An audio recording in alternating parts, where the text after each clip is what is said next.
Good morning. So the message today is the absence of judgment. Because yesterday, as I was inviting people into my walls down coaching, I was talking about vulnerability. And when you drop the walls on your heart, you have an open heart. Like that's what's left, is no walls, openness. And that openness invites vulnerability. But vulnerability is safe when there is an absence of judgment. And that judgment is, guess who? It's you. It's your judgment of what you think about is or is not acceptable in you. And so when there's a judgment, there's an absence of love. There's a presence of fear. And that judgment is not helping you because it keeps you closed off. It keeps you shut down. It keeps you holding secrets in your heart about what you think is or isn't right with you. Morning frog. But the actual truth of it is that there's nothing wrong with you. You are perfectly perfect, just the way you are. You are as you are. Like the only way you got here is to go through a lot of stuff already. And when you go through a lot of stuff, it changes you. But it was harder going through that stuff with judgment of, I shouldn't be going through this, or this shouldn't be seen, or this is, weird or not the right process. And other people make it look so seamless, so easy, and I shouldn't be struggling like this. Can we just take the judge's robe off for a second? Because vulnerability without judgment is very safe. It's like, I own my feelings. This is what's happened in my life, and here I am. I can tell you that when I had my most pivotal moment in life is when I perceived there was a loss of connection. It was when I thought I lost my life. I felt like I lost me. And when I had that feeling, that it's because there was a massive amount of judgment of, I didn't sign up for a divorce. I should be home in my place, in my family, where I felt I had no place in my family. It put me in a place of feeling extremely vulnerable, but super judged. Because also, I was assuming that I had made a lot of friends, and when my life seemed to implode, because now I know I was just rebirthing and reinventing myself, but when I thought it was happening to me, not for me, none of my friends called. They weren't like, hey, are you okay? How's it going? And that also was a judgment in my own mind about myself, that I must not be lovable, I must not have friends, or they must not like me, they must have judged me and assumed the worst in me. And that only made the issue worse. Like going through a divorce is not easy to begin with, but when you think that everyone assumes it's you, or instead of asking you, there's just so much power in someone asking through care and love, how you doing? What's going on? Do you need someone to talk to? Which I probably would have said no at the time. I probably would have said, no, I don't need anyone to talk to. I'm sorting this out. I'll let you know. Thanks for thinking of me. I probably would have said that. But in my head, because that would have been my heart, my head said, it's too scary to tell you because I think that I shouldn't be wanting a divorce. I think that I should have found happiness in my choices. I think. And when it's you that's thinking the thing that is keeping you stuck or making you feel bad, there's judgment present, and it makes it impossible to get the help you need, to have the support you need, even if that's just from God. Even you're just trusting God to change you and help you and move you through this process. You don't become vulnerable enough to say what you need.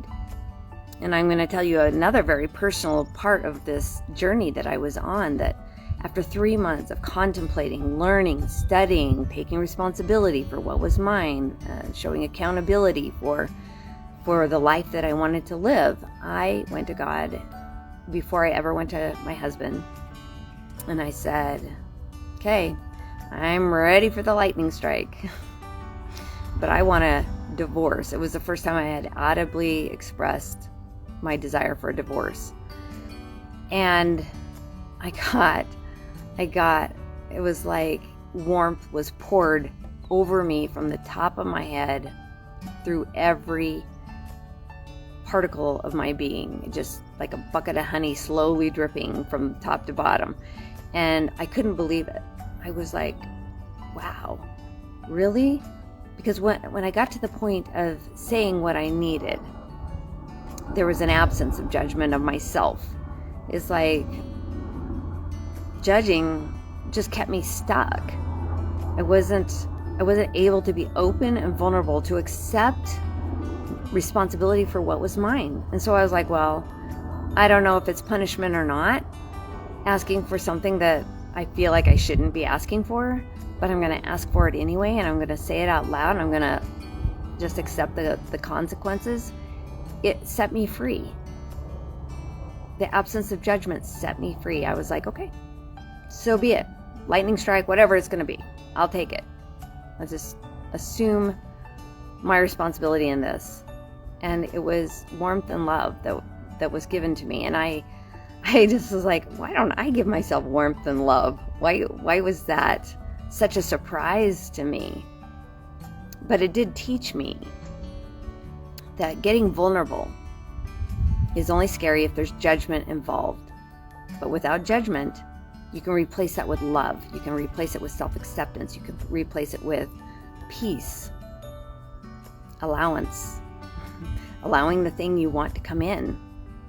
And it was life-changing for me, because then I could be vulnerable. I could really, really get into the writing that I needed to do, to write about my life experience. You know, what was this healing that I needed? What was the further light and knowledge I needed? What was the further help and support I was going to need from mentors and friends that would not enable me to stay small or in fear, but to rise in the love that was in me, to do better, to be better, to have a greater experience in self-expansion. And I did, you know, but that's how I worked through grief. That's how I worked through loss. That's how I have worked through so many elements of what I was conditioned to believe as a young child. And so I'm just sharing this with you because if you'll just take a look at your willingness or resistance to vulnerability, you will get the help that you really, really need if you can just remove your judgment of you. Because then you're like, okay, let's talk about it. What have I got to lose?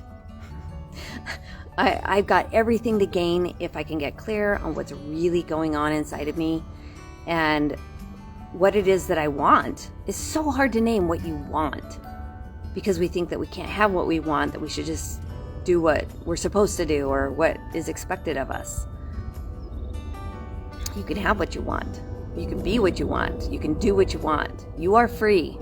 You are free when there's an absence of judgment, because the vulnerability of doing what you want and having what you want and following your desires and getting your needs met has to come from a place of vulnerability and asking and being willing to receive it. But there needs to be an absence of judgment, which is just an element of fear.